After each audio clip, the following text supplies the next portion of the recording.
கோவிந்தேதி யதாக்கிரந்தது கிருஷ்ணாமாம் தூரவாசினம் ரிணம் பிரவருத்தமிவமே ஹிருதயான் நாபசர்பதி. கண்ணன் தான் வாழ்ந்த காலத்தில் பாண்டவர்களுக்கு எத்தனையோ உதவிகளை செய்தார். அவர்களுக்கு ஒரு சிறு தொல்லை ஏற்பட்டால் கூட தான் பாரதத்தின் எந்த மூலையில் இருந்தாலும் அங்கிருந்து ஓடி வந்து அவர்களுக்கு உதவி செய்தார். அவர்கள் காட்டில் வாழ்ந்தபோதும் சரி, இந்திரபிரஸ்தத்தில் ராஜ்யம் ஆண்டபோதும் சரி, குருக்ஷேத்திர போரின் போதும் சரி, அனைத்து பொறுப்பையும் தானே எடுத்துக்கொண்டு அவர்களுக்கு என்னென்ன வழிகாட்டுதலை கொடுக்க வேண்டுமோ சரியாக கொடுத்து வந்தார். கடைசியில் குருக்ஷேத்திர போரில் அர்ஜுனனுக்கு தேரோட்டியாகவே இருந்து பார்த்த சாரதி என்கிற பெயரோடு யுத்தத்தையே நடத்தி கொடுத்தார். இது அனைத்தையுமே அவர் செய்தது பாண்டவர்களிடத்தில் இருக்கும் அன்பால் மட்டும் அல்ல. பெரியோர்கள் சொல்லுவது, திரௌபதி செய்த சரணாகதிக்காகத்தான் இத்தனையும் கண்ணன் செய்தான் என்பது. கோவிந்தா என்று கண்ணனை அழைத்தாள் திரௌபதி. அவளுடைய புடவையை துஷாசனன் இழுக்கும் பொழுது தன்னுடைய மானத்தை காக்க வேண்டும், தன்னுடைய கணவன்மார்கள் இழந்த செல்வத்தை திரும்ப பெற்ற அரசர்களாக இருக்க வேண்டும், தனக்கு ஏற்பட்ட அவமானத்தை துடைப்பதற்காக போரில் துஷாசனன் துரியோதனன் அனைவரும் மாண்டு போக வேண்டும். இது அனைத்தையும் மனதில் வைத்துக்கொண்டு திரௌபதி சரணாகதி செய்தாள். அந்த ஒரே ஒரு வார்த்தை கோவிந்தா என்று அழைத்தாளே திரௌபதி, அந்த ஒரு வார்த்தையை சொல்லி அழைத்ததற்கு பதிலுதவியாகத்தான் கண்ணன் இத்தனை காரியங்களையும் செய்தாராம். தூத்திய சாரத்தியங்கள் செய்ததும் பிரபத்தி உபதேசம் செய்ததும் இவளுக்காக என்று பெரியோர்கள் சொல்லுகிறார்கள். இப்பேற்பட்ட 18 அத்தியாயங்களை கொண்ட பகவத்கீதை உபதேசித்தாரே, அதுவும் திரௌபதிக்காகத்தான். இல்லையே அர்ஜுனன் தானே கலங்கி இருந்தார் என்றால், கலங்கினால் கலங்கட்டுமே, கண்ணனுக்கு என்ன என்று கேட்டுவிடுவோம் அல்லவா? கண்ணனுக்கு ஒரே ஒரு குறைதான், திரௌபதி தன்னுடைய தலைமுடியை முடிய மாட்டேன், துஷாசனனை கொன்று அவனுடைய இரத்தத்தை எடுத்து தடவினால்தான் தலைமுடியை முடிந்து கொள்வேன் என்று பிரதிஜை செய்திருந்தாள். அவளுடைய தலை குழல் விரிந்திருப்பதை பார்த்த போதெல்லாம் கண்ணனுக்கு வயிறு எரியுமா. இந்த காலத்துல தலை விரிக்கோலமாகத்தான் பலரும் இருக்கிறார்கள். ஆனா அந்த காலத்துல அப்படி கிடையாதோ இல்லையோ, பெண்ணுன்னா தலையை முடிந்து கொண்டு, ஆணுக்கு அப்படித்தான். உடனே அடியன் பெண்ணுன்னு சொன்ன உடனே அப்ப ஆண்கள் எப்படி வேணா இருக்கலாமான்னு கேட்காதீங்க. குடுமி கட்டப்பட்டுத்தான் இருக்க வேண்டும். தலையை விரித்து கொண்டு ஆணும் இருக்கக்கூடாது பெண்ணும் இருக்கக்கூடாது என்பது சாஸ்திரம். அப்ப முடிந்து கொண்டுதான் இருக்க வேண்டும். திரௌபதியினுடைய தலைவிரி கோலத்தை பார்க்க முடியவில்லை கண்ணனுக்காக. அதற்காகத்தான் தூது போனார், அதற்காகத்தான் தேரோட்டினார், அதற்காகத்தான் உபதேசம் பண்ணார். இது அனைத்துமே திரௌபதிக்காக என்று தெரிவிக்கிறார்கள். அதுல மிக முக்கியமான ஒரு கதை, பாண்டவ தூதனாக கண்ணன் சென்றது. ஆசைப்பட்டு போனாராம். பொதுவா தூதன் என்பவர் ரொம்ப மதிக்க தகுந்தவர் அல்ல, ஒரு பெரிய காரியம் கிடையாது. தூதன் என்பவர் ஒரு இடத்துல சொன்ன செய்தி இன்னொரு இடத்துல சொல்ல போறார், அந்த அரசன் சொன்னதை இங்கு சொல்ல வேண்டும். பெரிய மதிப்பெல்லாம் கிடையாது, ரொம்ப தாழ்ந்த செயல்தான் தூது செல்வது என்பது. ஆனா கண்ணன் ஆசைப்பட்டு போனாராம். ஏனென்றால் இதற்கு முன் அவதாரம் ராமனாக பிறந்தாரோ இல்லையோ, அந்த அவதாரத்தில் ஹனுமான் தான் தூதன். இங்கிருந்து ராமனிடத்திலிருந்து சீதைக்கு தூது போனார், சீதையினிடந்து ராமத்துக்கு தூது வந்தார். உலகமே கொண்டாடுறதோ இல்லையோ, உடனே ராமனுக்கு ஆசை, ஓ தூது போனா உலகத்துல நல்ல பெயர் கிடைக்கும் போல் இருக்கு, அப்ப நாமும் தூது போக வேண்டும் என்று ராமன் ஆசைப்பட்டார். ஆனா அவரோ இக்ஷ்வா குலத்து அரசன், ராமனை யார் தூது அனுப்ப போகிறார்கள்? அதனால அந்த அவதாரத்தில் நிறைவேறவில்லை. அடுத்த அவதாரத்துல தான் அதற்கான நேரம் வாய்த்தது. அதனால கண்ணன் ஆனந்தமா போனாராம். முன்னோர் தூது வானரத்தின் வாயின் மொழிந்து அவனே பின்னோர் தூது ஆதி மன்னர்க்காகி பெருநிலத்தார் இன்னார் தூதனென நின்னான் என்று ஆழ்வாருடைய பாசுரம்.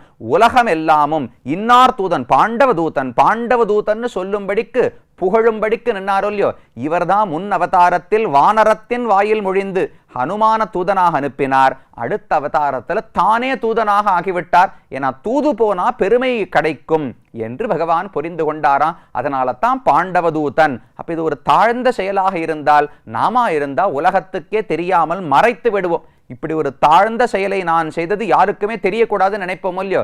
கண்ணனுடைய சாமர்த்தியத்தை பாருங்க, அந்த தாழ்ந்த செயலையே உலகத்துல பரப்பி இதுவே எனக்கு பெருமை, நான் எப்பேற்பட்டவன், ஆனா என் பக்தனுக்காக தூது போக கூட தயங்க மாட்டேன், என் பக்தர்களுக்காக எந்த நிலைக்கும் தாழ்ந்து போவதற்கு நான் தயார் என்று பெருமையை தட்டி கொண்டு போனார். அந்த பெருமான் பாண்டவதூத பெருமாள் தான் திருப்பாடகம் என்கிற விதேசத்திலே காட்சி அளிக்கிறார். அவர் வந்த கதை ஹஸ்தினாபுரத்திலிருந்து புறப்பட்டு வந்தது. மற்ற கதைகளை எல்லாம் பார்த்தோம். அந்த பாண்டவதூதனை தற்போது தரிசிக்க வேண்டாமா? கர்ப்ப கிரகத்தில் மிக உயர்ந்த திருமேனி, அமர்ந்த திருக்கோலத்திலேயே 25 அடி உயரத்துக்கு இந்த திருமேனி இருக்கிறது.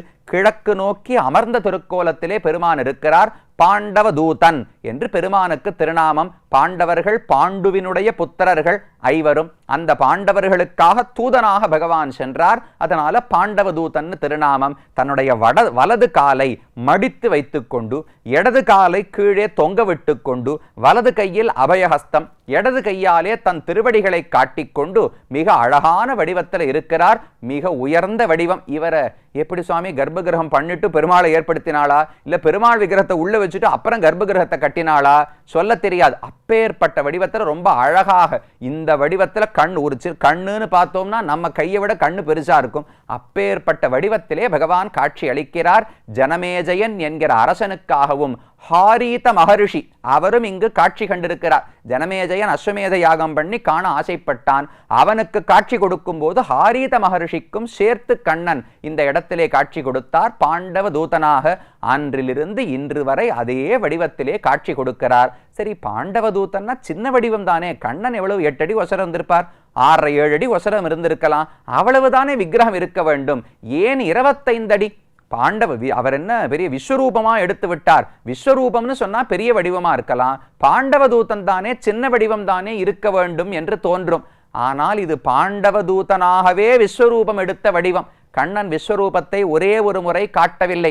பகவத்கீதை உபதேசிக்கும் போது அர்ஜுனனுக்கு காட்டின விஸ்வரூபம் வேறு. அதே போல ஹஸ்தினாபுரத்துக்கு பாண்டவதூதனாக போனாரே, அப்போதும் ஒரு முறை கண்ணன் விஸ்வரூபம் எடுத்தார் என்று மகாபாரதம் சொல்லுகிறது. என்ன எதற்கு விஸ்வரூபம் என்றால், துரியோதனன் ஒரு திட்டம் தீட்டி இருந்தான். கண்ணன் தூதனாக வருகிறாரா, கண்ணனை எப்படியாவது மயக்கி தன் பக்கம் இழுத்து விட வேண்டும் என்று திருதராஷ்டிரனுக்கு எண்ணம். அது நடக்காது என்று துரியோதனனுக்கு தெரியும். அதனால் கண்ணனை எப்படியாவது சிறைபிடித்து விட வேண்டும். கண்ணனையே சிறைபிடித்து விட்டால் யாராலும் பாண்டவர்களுக்கு வலிமை ஊட்ட முடியாது, அதனால தோற்று போய் விடுவார்கள் என்று துரியோதனனுக்கு எண்ணம். அதனால் என்ன பண்ணார், ஒரு அழகான ஆசனம். கண்ணன் ஒரு விருந்தாளி வந்தா உட்கார்த்துக்கு நல்ல ஒரு சீட் ஆசனம் வேணுமோ இல்லையோ, ஆசனத்தை அமைத்து ஆனா அதுக்கு கீழே பள்ளம் தோண்டி வச்சிருந்தார்.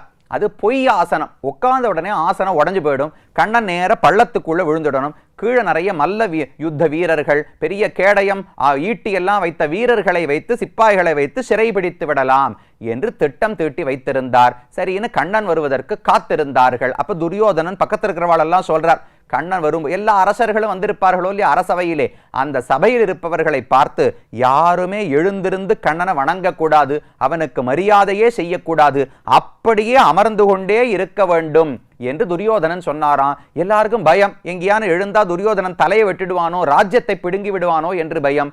அனைவரும் கெட்டியா அவரவர்கள் ஆசனத்தை பிடித்து கொண்டு அமர்ந்திருந்தார்கள். கண்ணன் உள்ளே நுழைந்தார். முதல்ல எழுந்ததே துரியோதனன் தான். இவர் தான் எழுந்திருக்க கூடாதுன்னு சொன்னார். மற்ற யாரும் எழுந்திருக்கல, இவர் மட்டும் எழுந்தார். கடல் மன்னர் சூழ கதிர் போல் விளங்கி எடலுற்று மீண்டே இருந்து உன்னை நோக்கும் சுடலை பெரிதுடை துச்சோதனனை அழல விழித்தானே அச்சோ அச்சோ என்று ஆழ்வாருடைய பாசுரம். பகவான் கண்ணன் உள்ள நுழைஞ்ச உடனே வேற யாருமே எழுந்திருக்க, ஆனா துரியோதனன் மட்டும் எழுந்துட்டானாம். அப்புறம் தான் ஞாபகம் வந்தது, ஓ எழுந்திருக்க கூடாதுன்னு நாம தான் சொல்லியிருக்கோமோ, நாமே மறந்து போய் எழுந்து விட்டோமேன்னு மீண்டே இருந்து மறுபடியும் ஆசனத்திலே அமர்ந்து கொண்டார். அந்த துரியோதனனை பார்த்து அழல விழித்தான். ஒரு சிங்கம் தன்னுடைய விரோதியை பார்க்கும்போது எவ்வளவு கோபம், அப்படியே தீப்பொறி பறக்க பார்க்குமோ இல்லையோ, அதை போல துரியோதனிடத்தில் அவ்வளவு கோபம். இவனால் தான் திரௌபதி மானபங்கப்பட்டாள் என்று தெரிந்ததனால கண்ணன் கோபத்தோடு பார்த்தாராம். அவனை பார்த்து கொண்டே உள்ள வந்தா இந்த ஆசனத்தில் அமர வேண்டும்னு துரியோதனன் சொன்னான். கண்ணன் தெரிவித்தார், ஐயோ அதோ பெரிய ஆசனமா இருக்கு, பீஷ்மர் துரோணர் அரசர்கள் உட்காரக்கூடிய ஆசனம், நான் யாரோ சின்ன இடைப்பிள்ளை துவாரகையிலிருந்து வந்திருக்கேன், நான் இந்த சின்ன ஆசனம் இருக்கே இதில் அமர்ந்து கொள்ளுகிறேன்னு கண்ணன் சொன்னார். துரியோதனன் வற்புறுத்தினார், ஐயோ இல்ல இல்ல இங்கதான் உட்காரணும், இதுதான் உனக்கான ஆசனம்னு வற்புறுத்தினாராம். இதை போல யாரான சொன்னா நமக்கு சந்தேகமா இருக்குமோ இல்லையோ, ஒருத்தர் வீட்டுக்கு போறோம், இங்க உட்காருங்கன்னு சொன்னா, இல்லை நான் இங்கே உட்காந்துக்கிறேன், என்ன இல்லை இல்லை இங்கேதான் உட்காரணும், இங்கதான் உட்காரணும்னு வற்புறுத்தினாலே ஏதோ வில்லங்கம் இருக்குன்னு தெரியறதோ இல்லையோ. கண்ணன் நேர போனார், அந்த ஆசனத்துல அமர்ந்தார். உட்கார்ந்து அவருக்கு பெரிய உடம்பு, வெண்ணெய் பால் தயிர்லாம் சாப்பிட்டு வளர்ந்துருக்காரோ இல்லையோ. உடனே அந்த ஆசனம் முறிந்து கண்ணன் உள்ளே விழப்போனார். எல்லாரும் காத்துட்டு இருக்கா, கண்ணனை சிறை பிடிக்க வேண்டும்னு பார்த்தால் கண்ணன் சிரித்து கொண்டே அந்த க்ஷணத்திலேயே பெரிய விஸ்வரூபத்தை எடுத்தாராம். அந்த ஆசனம் முறிஞ்சு கண்ணன் கீழே வேண்டமோ இல்லையோ, திருவடி நேர பாத்தாளம் வரைக்கும் போச்சு, இவருடைய தலை நேர சத்தியலோகம் வரைக்கும் போச்சு. அந்த க்ஷணத்திலேயே பெரிய வடிவத்தை எடுத்தாராம். அரவு நீழ்கொடியோன் அவையுள் ஆசனத்தை அஞ்சிடாதே இட அதற்கு பெரிய மாமேனி அண்டமூடுருவ பெருந்திசை அடங்கிட நிமிர்ந்தோன், திசைகளெல்லாம் அடங்கும்படிக்கு நிமிர்ந்தார். பகவான் விஸ்வரூபம் எடுத்து அந்த இடத்திலேயே, துரியோதனா என்னையா சிறைப்பிடிக்க நினைத்தாய், என்னை அளக்கவே முடியாது, எனக்கு தலை எங்க இருக்கு கால் எங்க இருக்குன்னு கூட உன்னால கண்டுபிடிக்க முடியாது, எந்த கயிறை கொண்டு எந்த சங்கிலியை கொண்டு எந்த கை, எத்தனை கை இருக்கு, 1000 கைகள் 1000 தலைகள் 1000 கால்கள், எந்த பெருமானை சிறைபிடிக்க என்று நினைக்கிறாய், உன்னால முடிந்தால் சிறைபிடித்துக்கொள் என்று பகவான் தன்னுடைய பெருமையை காட்டினார். அப்ப பாண்டவதூதனாக போன போதே பெரிய வடிவத்தை எடுத்துக்கொண்டாரோ இல்லையோ, அந்த வடிவத்தோடு தான் இந்த ஊரிலே திருப்பாடகத்திலே பகவான் காட்சி அளிக்கிறார். அதனால தான் இப்பேற்பட்ட வடிவம். வெறும் பாண்டவதூதன்னா சின்ன வடிவத்தோடு இருக்கலாம், விஸ்வரூபம் எடுத்து காட்டினபடியாலே பெரிய வடிவத்தோடு இருக்கிறார். இது மூலவருடைய வடிவம். உற்சவரை சேவிச்சோம்னா சிறிய திருமேனியாக அழகான சிரித்த முகத்தோடு, இவருக்கும் பாண்டவதூதர் என்றுதான் திருநாமம். வலது கையிலே அபயஹஸ்தம், இடது கையிலே கதாஹஸ்தத்தோடு பகவான் ஸ்ரீதேவி பூதேவி நாச்சிமார்களோடு இந்த இடத்திலே காட்சி அளிக்கிறார். உற்சவர் அவர் எவ்வளவுக்கு எவ்வளவு பெரியவரோ பார்த்தா ஆச்சரியமா இருக்கும். உற்சவர் சின்னவரா இருக்கார் சுவாமி, தேவையில்லை, பயப்படாம சேவிக்கலாம். பார்த்தாலே மனசுல ஒரு ஆனந்தம் வரணுமோ இல்லையோ. எப்பவுமே ஒருத்தரை ரொம்ப பெரியவரா பார்த்தோம்னால் ஒரு பக்கம் ஆச்சரியமா இருக்கும், இன்னொரு பக்கம் பயமா இருக்கும். ஆனா சின்ன வடிவத்துல பார்த்தாதானே ஆனந்தமாக இருக்கும். அர்ஜுனனுக்கு கண்ணன் விஸ்வரூபத்தை காட்டினார். பார்த்த அர்ஜுனன் பயந்தே போய்விட்டான். ஐயோ இந்த வடிவம் வேண்டாம், பழையபடிக்கு கண்ணனா சின்ன வடிவத்தோடு காட்சி அளிக்க வேண்டும்னு பிரார்த்தித்தாராம். அதை போல உற்சவமூர்த்தி நமக்காக சிறிய வடிவத்தோடு காட்சி அளிக்கிறார். தாயார் ருக்மிணி சத்யபாமா 2 தாயார்கள் இருக்கிறார்கள். இந்த ஊர் விமானத்துக்கு பத்ர விமானம் என்று பெயர். பத்ரம்னா மங்களங்கள், நன்மைகளை கொடுக்கக்கூடியது என்று பொருள். அடுத்தது சக்கர விமானம்னு பெயர் உண்டு, வேதகோட்டி விமானம்னு பெயர் உண்டு. இப்படி பல பெயர்கள். வேதமாகவே இந்த விமானம் இருக்கிறது. வேதம் தான் பகவானை உள்ளடக்கி கொண்டிருக்கிறது, காட்டுகிறது. அப்ப வேதகோட்டி விமானம், பத்ர விமானத்துக்கு கீழே பெருமான் இருக்கிறார். இந்த ஊர் புஷ்கரணிக்கு மத்ஸ்ய புஷ்கரணி என்று திருநாமம். இந்த மத்ஸ்ய புஷ்கரணி கோவில் வாசலுக்குள்ள வரும்போதே புஷ்கரணியை தரிசித்துக் கொள்ளலாம். பிரதட்சணமா வந்தோம்னால் பெருமானையும் தரிசித்துக் கொள்ளலாம், விமானத்தையும் தரிசிக்கலாம். அதோடு கூட மற்றும் ஒரு முக்கியமான சந்நிதி இருக்கிறது. அருளாளப் பெருமாள் எம்பெருமானார் என்று ஒரு ஆச்சாரியன் இந்த திருப்பாடகம் திவ்யதேசத்திலே தான் வாழ்ந்து வந்தார். அவர் யார் என்றால், முதலில் அவர் அத்வைத்தியாகத்தான் இருந்தார். சுவாமி ராமானுஜரோடு வாதப்போருக்காக வந்தார். 17 நாட்கள் வாதப்போர் நடந்தது. ராமானுஜரால ஜெயிக்கவே முடியவில்லை. அவரும் வாதிடுகிறார், ராமானுஜரும் வாதங்களை முன்வைக்கிறார், ஜெயிக்கவே முடியவில்லை. 17வது நாள் ராத்திரி தூங்க போகும்போது ராமானுஜருக்கு தூக்கமே வரல. என்னமோ எப்படி தோத்துவிட போகிறோமா, இத்தனை நாட்களாக ஆச்சாரியர்கள் கட்டிக்காத்த சம்பிரதாயத்தை நான் தோற்கடிக்க விடப் போகிறேனா, என்ன நடக்குமோ தெரியலையேன்னு அப்படியே மயங்கி சாய்ந்திருந்தார். ராத்திரி காஞ்சிபுரம் வரதராஜ பெருமாள் கனவிலே வந்து, என்ன இப்படி பயப்படுகிறீர், ஆளவந்தாருடைய வாக்கியங்கள் இந்தந்த பிரமாணங்கள் எல்லாம் நினைவில் இல்லையா, இதை கொண்டு விசிஷ்டாத்வைத்தத்தை நிலைநாட்ட வேண்டும்னு சொல்ல, அடுத்த நாள் கார்த்தால தைரியமாய் வாதம் செய்வதற்கு வந்தாரா. இவருடைய முகத்தின் ஒளியை பார்த்த உடனேவே யஜ்ஞமூர்த்தின்னு அந்த எதிராளிக்கு பெயர். அவர் தோல்வியை ஒப்புக்கொண்டு விட்டார். இல்லை, இவரை பார்த்தாலே ஜெயிக்கிறதுக்கு தயாரா இருக்கார் போல் இருக்கு, நான் வாதத்துக்கு வரவில்லை என்று வாபஸ் வாங்கிட்டார். அதனால ராமானுஜர் ஜெயித்து தன்னுடைய சிஷ்யனாக அவரை ஏற்றுக்கொண்டு அருளாளப் பெருமாள் எம்பெருமானார் என்கிற திருநாமத்தை, தன்னுடைய பெயர் எம்பெருமானார் தன்னுடைய பெயர், அருளாளன் காஞ்சிபுரம் தேவப்பெருமானுடைய பெயர், ரெண்டையும் சேர்த்து அருளாளப் பெருமாள் எம்பெருமானார் என்று வைத்தார். அந்த சுவாமிக்கும் இந்த கோவிலிலே சந்நிதி இருக்கிறது. அவர் தன்னுடைய வாழ்நாளில் பல ஆண்டுகள் இந்த பாடகத்திலே தான் வாழ்ந்து வந்தார். அவரையும் இங்கு சேவித்துக் கொள்ளுகிறோம். இனி ஆழ்வார்களுடைய மங்களாசாசனம் என்ன, இந்த ஊர் பெருமானை எப்படி அனுபவிக்கிறார்கள் என்பதை அடுத்த பகுதியிலே பார்க்கலாம்.